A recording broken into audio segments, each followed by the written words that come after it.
So they asked me to play in one of their show matches, and like I got lost in the commentators. They were laughing at me. They're like, what, the creator of Counter-Strike is getting lost in his own map. When I'm watching the pros esports Counter-Strike scene, they're playing the same maps that have been around for 10 years. Yeah. Because they're making new games. They want people to like stop playing the old games. It's like car makers. People who people who make cars. They don't really want people to keep driving this car for 20, 30 years. Yeah.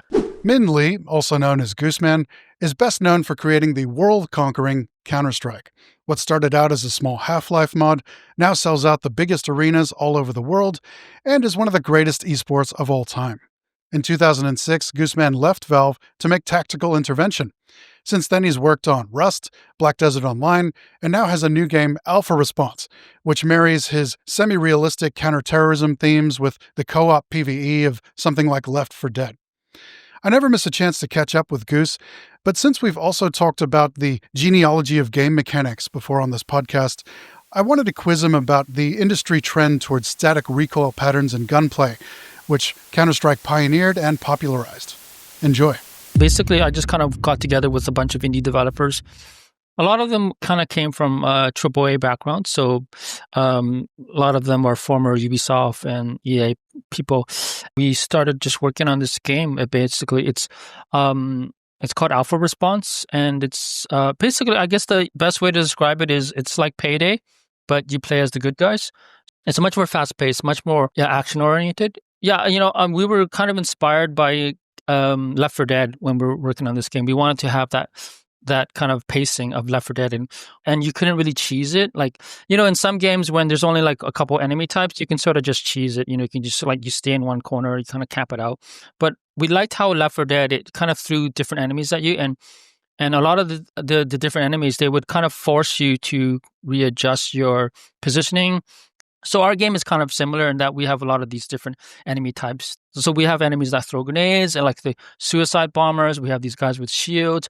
It's at a pretty feature complete. I would say it's like 95%, feature wise, like gameplay wise. I would say it's 95% complete. But yeah, it's been a good project. I enjoy it, obviously, for me. I mean, these days I kind of enjoy playing more casual games like PvE games. I haven't really gotten into PvP games that much as I'm getting older. I find I don't really have the time to really compete in PvP. It is a massive time investment, isn't it? Like, when I look at a new competitive game, I mean, first of all, there's like the whole thing about when you're making a indie competitive PvP game, there's this thing about like the curse of the indie multiplayer game where like, unless if you fall below a certain threshold of concurrent players, the game just disappears basically. Yeah, I was really aware of like, in order to make a multiplayer game, you really have to get the audience, get a large enough audience.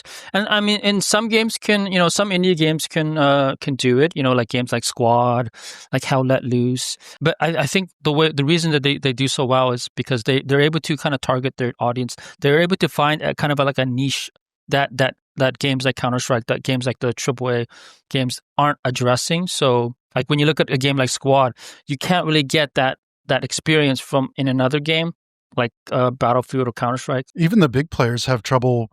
I remember when a little while back, Deadlock was doing it's sort of like, I don't know what you would call it, like it was almost like a speakeasy model of inviting people to the game, right? Like, you had like a secret invite, like everyone could invite 3 people. And of course that created a massive buzz because you weren't supposed to post about the game. And then a games journalist posted about the game, and then they got banned. And then that was the story, and it spread like wildfire. And so everyone was playing Deadlock. But even then it's like, obviously people get excited. It's like, oh, Valve's got a new shooter. But even with all that going for it, it had this spike in concurrent players, and then after like a few months, there's just so much to play and everyone moves on to something else. Yeah, I look at a game like the Finals, a game that's really so innovative, and I remember when it first came out, it had a huge spike of players, and I mean now they're still kind of surviving, which is good because I really like that studio and I really want to see them succeed. And but they're unable to kind of maintain that large audience. I love that game, and I guess I'm appreciating it even more now because, like, it's former Battlefield devs that split off to execute on their own vision, and now that we've had like Stormgate, and we've seen how that goes when it doesn't go well. I mean, the RTS game. Yeah, Stormgate, the RTS, which was former Okay, yeah, yeah. StarCraft Yeah, developers. Blizzard Yeah. guy. Yeah, yep, yep, yep. Yeah. And then now we've got a new Battlefield, and they were in the trailers. They were saying, no one does destruction like Battlefield. It's unprecedented destruction, Mhm. and I couldn't help my first thought be like, well, the Yeah. finals came out like 3 years ago, and Yeah. the destruction was like completely organic and emergent, and a lot Yeah. more impressive. Yeah, yeah, it is. But I guess that's. I mean, I guess when Battlefield are doing the marketing, they kind of they're really just competing against Call of Duty. So Yeah, true. yeah, out of curiosity, why did you stop playing the finals? I had a group that I was playing with in the finals. Great, good Yeah. group of guys. We were doing really well. And then Mhm. I think some work came along, and then I think after that Mhm. Deadlock came along, and we Yeah. swung into Deadlock really hard, Yeah, and then it was yeah. something else. So yeah, Yeah. Yeah, it's hard to keep someone's attention span, especially with that's why I like PvP. That's why I like co-op games. This game that I'm making, I don't really expect people to be playing it for like weeks and weeks. It's a game that I think if someone can pick it up, play it for like maybe a week, and then if they're done with it, then I feel like that's a fair trade. Like I think it's so challenging developing games as a service.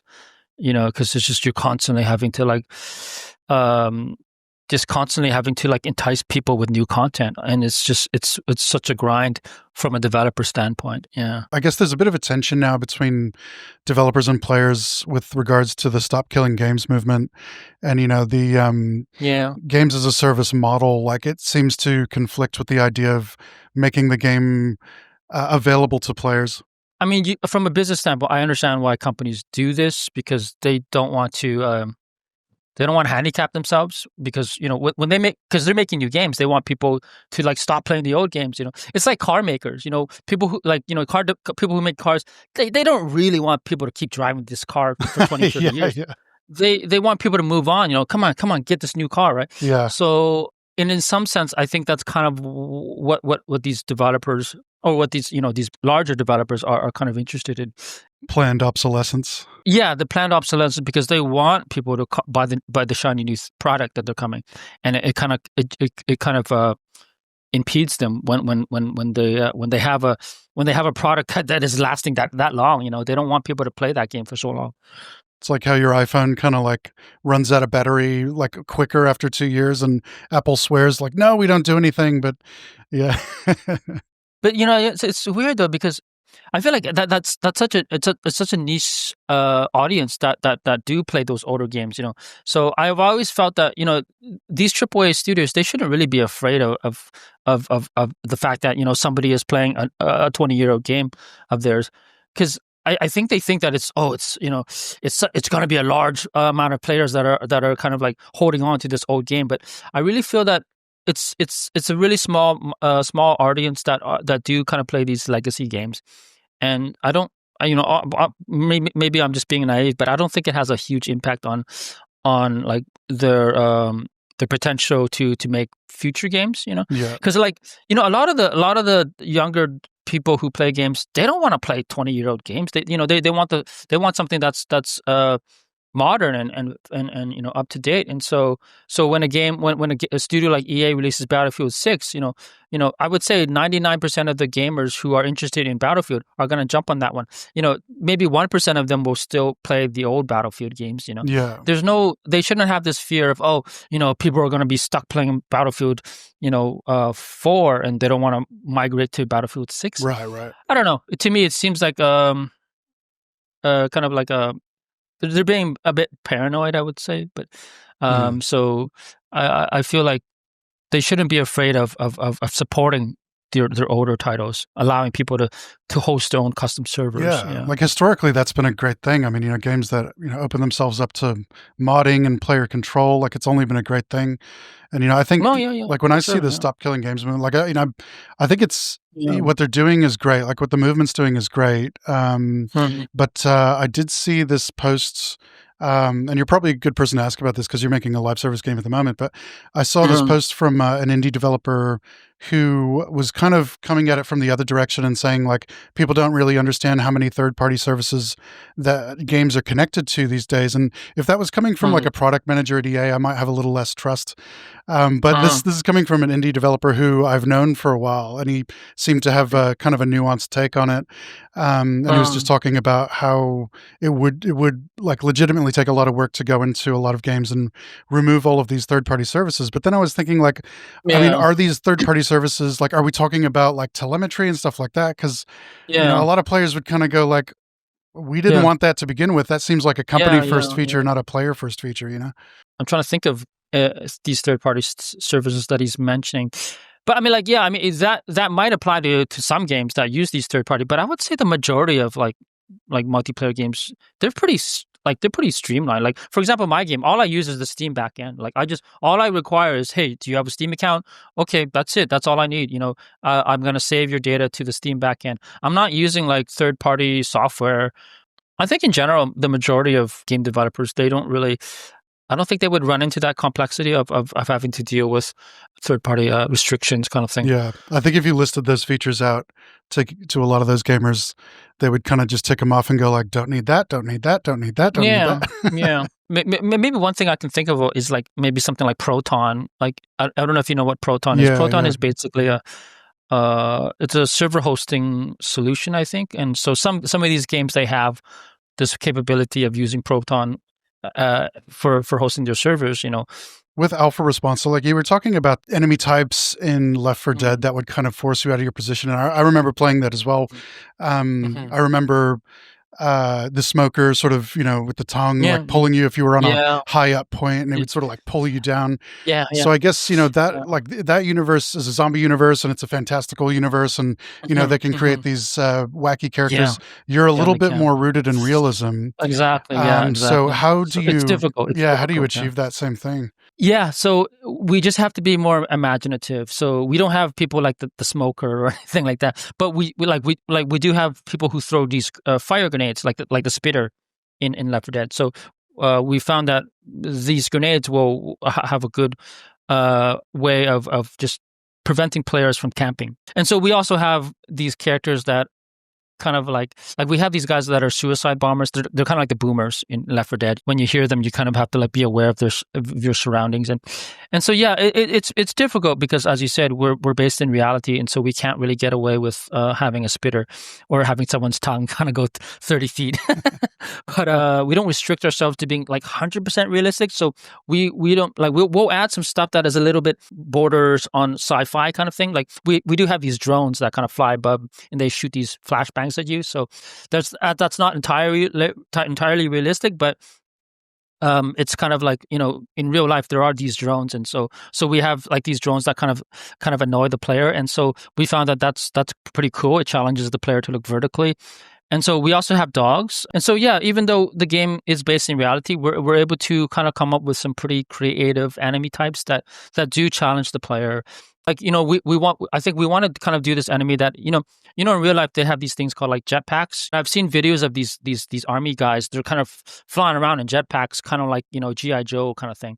So, I mean, that would be kind of a cool enemy that we could potentially add. And it's kind of like, it's on the border of being realistic, but not overly sci-fi. A big part of Left 4 Dead's sort of pacing and formula was the director system. Yes, yes. Do you have anything similar in Alpha Response? Yes, yes. We don't have a system that's exactly like the director, but we do have a system that kind of adjusts the difficulty based on how well the players are doing. If there's like two players that have been down and like another two players are trying to heal them, we just kind of lower the aggressiveness on the other enemies, and so they won't really target you as aggressively, and so they'll kind of pull back a little bit.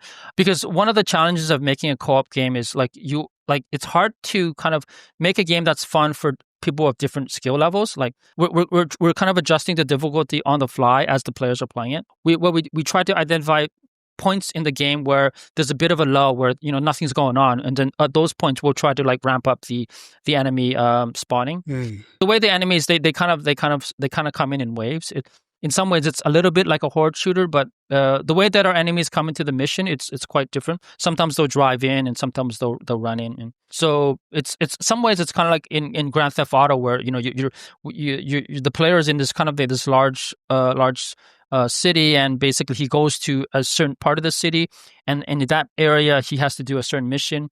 Like, we try not to overwhelm the player, because it can be really quite overwhelming when enemies are kind of coming in from different directions, and if they come in too fast, players get kind of frustrated. So we are doing things where we try to recognize situations where, okay, the players are having too much trouble, and so we're going to kind of tone down the spawn rate and kind of tone down the aggressiveness. And then if there's a situation where nothing's going on, there's no action going on, well, we'll actually ramp up the difficulty based on how well the players are doing. Yeah. Yeah, definitely. I mean, I guess it's like one of the holy grails of game design to keep a player in something akin to like a flow state, or like, not too challenging, not too boring. Like, yes, exactly. Keep them in that zone. Yeah, for sure. Yeah, and that's really the challenge, especially with a co-op game, that it becomes more challenging because you have players of differing skill levels, and it's like, oh shit, you don't want to like overwhelm this guy, but you don't want to make this guy too bored, because like the enemies, they come in from at different in different waves. So like so every 60 seconds there will be another wave of enemies. So in some ways it's kind of like a horde shooter. So if the players are still fighting the current wave, will delay the next wave, and so and also the aggressiveness. And when I say aggressiveness, I say what that means is how many enemies will target a particular player. So what we'll do is we'll just make it so maybe only 4 out of the 8 player enemies will target those 2 players. Oh, that's interesting. Yeah. And so it just kind of gives them a sense of, okay, well, gives them some time to breathe, maybe revive his teammate, that kind of thing. So that's the kind of things that we do. Those are the kind of the levers that we can pull. Kind of reminds me of like, when Miyamoto released Legend of Zelda Ocarina of Time, and he said he wanted the fights to feel like a kung fu movie, right? Like he wanted, if the player was surrounded by 6 people, he didn't want all 6 to be attacking at once. Cause exactly. Because you would just overwhelm, like a lot of games do that. Like Batman does that. You have like Batman's fighting 8 people, but you really only have like 2 of them are really only targeting you.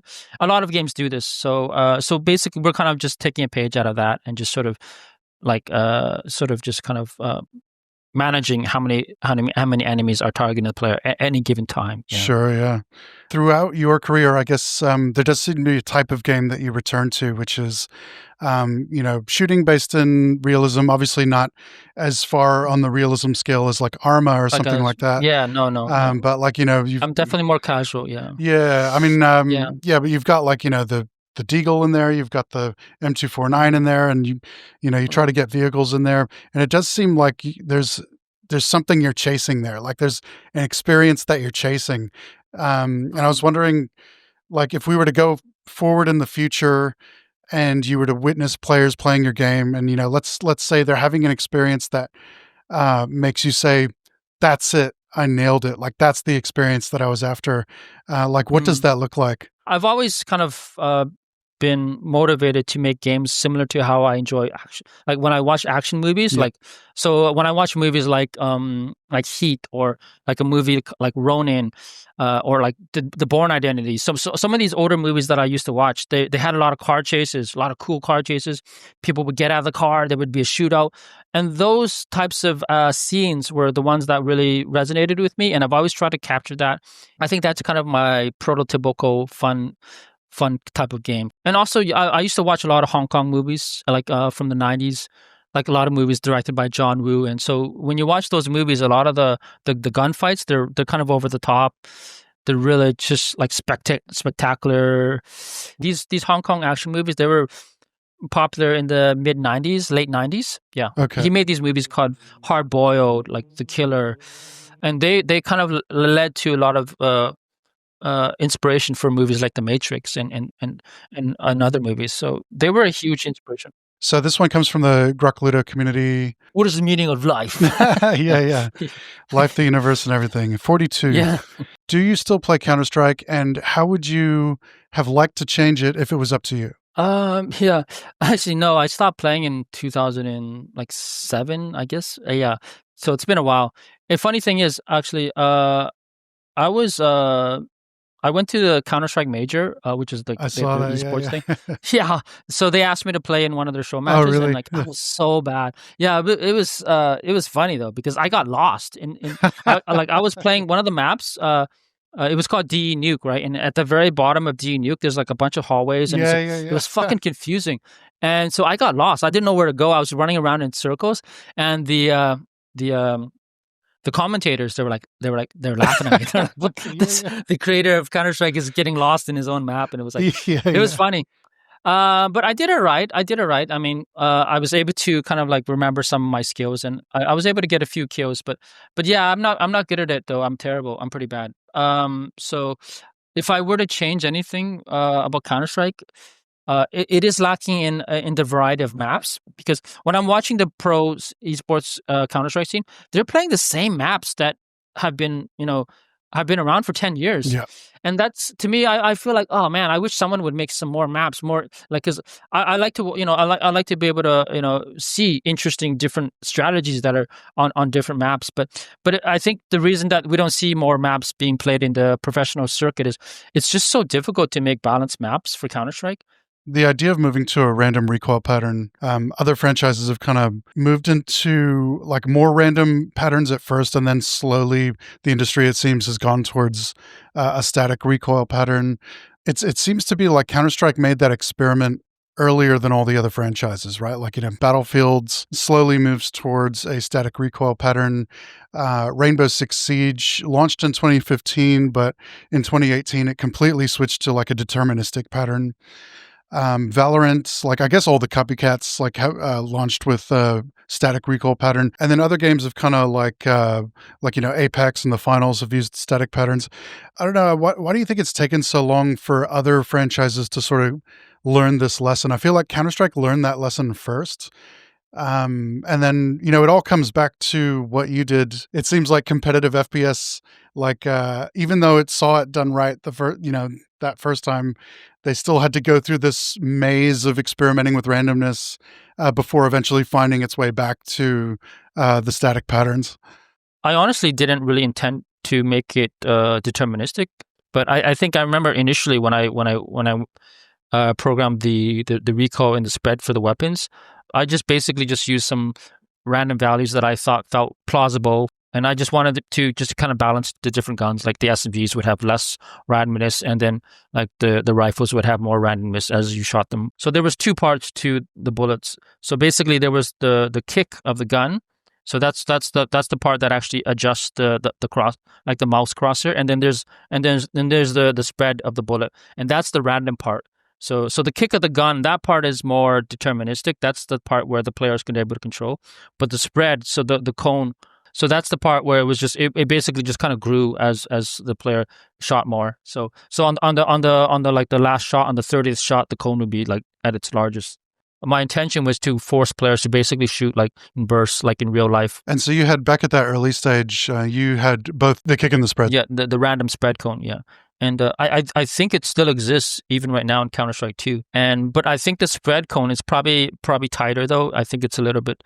I don't think it's as random as it used to be. I guess it's natural that these game systems are iterated on throughout time, but you still sort of provided the foundation, right? Yeah. The code itself was pretty simple, to be honest. I mean, there's not really. I don't really look back on it and say, "Wow, I'm really proud of that."